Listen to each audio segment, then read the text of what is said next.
नमस्कार दोस्तों, आपका स्मार्ट वर्ल्ड चैनल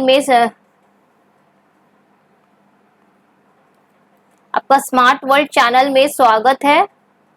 तो आज हम चर्चा करेंगे रूस और यूक्रेन का युद्ध है। अब तक इसका अपडेट क्या है, अब तक ये कहां तक इसका क्या रिपोर्ट है, ये हम आप तक पहुंचाने की कोशिश करेंगे। तो जो रूस और यूक्रेन का जो युद्ध है वो अभी भी जारी है, और ये रुकने का नाम नहीं ले रही है। और इससे लाखों यूक्रेन देशों का लाखों लोग जो यूक्रेन में रहते थे वो पलायन करके वो जा रहे हैं। और जो यह युद्ध है जो पिछले साल 24 फरवरी को शुरू हुआ था, इस युद्ध से दोनों देश में भारत की भारी जनधन की हानि हुई है। तो यूक्रेन का जो नाटो में शामिल होना है वो रूस को बहुत ज्यादा खटक रहा था। तो आइए दोस्तों जानते हैं कि नाटो है क्या। नाटो बेसिकली एक ट्रीटी है, एक ऑर्गेनाइजेशन है जो यूएस और उसके सहयोगी देश चलाते हैं। तो ये यूएस जो और उसके सहयोगी देश का जो ये जो नाटो का उद्देश्य है कि अगर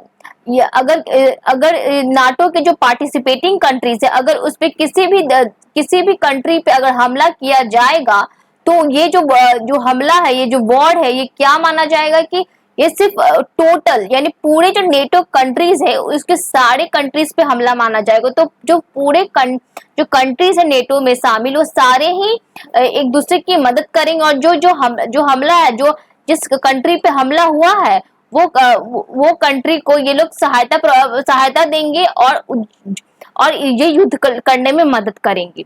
तो जो अब युद्ध तो हो रहा है, तो इससे क्या क्या नुकसान हो रहे हैं ये हम जान लेते हैं। तो सबसे पहले जो युद्ध से क्या हुआ है, तो सबसे पहले मुद्रास्फीति बढ़ी है कि दुनिया भर में मुद्रास्फीति बढ़ गई है। और इससे ना सिर्फ यूक्रेन और रशिया बल्कि पूरे देश में, पूरे दुनिया में खाद्य पदार्थ, तेलों के जो सामान है वो उसमें भारी कीमतें बढ़ी हैं। फिर इससे भारत पर क्या प्रभाव पड़ा। तो भारत जो यूक्रेन में जो भारतीय रहते थे, जो भारतीय वहां जो काम करने पढ़ने के सिलसिले में या किसी कारणवश वो अगर यूक्रेन में रह रहे थे, क्योंकि वहां युद्ध हो रहा है तो वहां रहने का तो कोई सवाल ही नहीं पैदा होता। और वहां के लोग अपना सुरक्षा चाहने के लिए भारत फिर से पलायन कर रहे हैं। और जिसमें जो सबसे मुख्य जो भारतीय पलायन करे वो भारतीय छात्रा हैं जो पलायन कर रहे हैं। और फिर युद्ध का जो है दुनिया पर क्या प्रभाव पड़ा। तो युद्ध का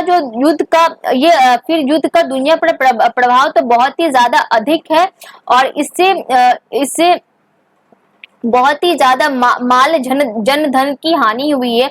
और ये युद्ध कब अंत होगा, कब इसका दी एंड होगा, इसका ये तो बहुत ही अनिश्चित सा हो गया है।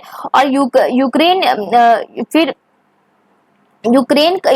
रूस और यूक्रेन दिन प्रतिदिन एक जटिल संघर्ष बनता जा रहा है, जिसका प्रभाव दुनिया पर में महसूस किया जा रहा है। युद्ध के अंत के लिए राजनीतिक समाधान की आवश्यकता है, जिससे दोनों देशों के बीच शांति और स्थिरता का बहाल हो सके, इसकी पूरी प्रयास किया जा रहा है। तो दोस्तों आप आगे भी हमारे साथ बने रहिए। धन्यवाद।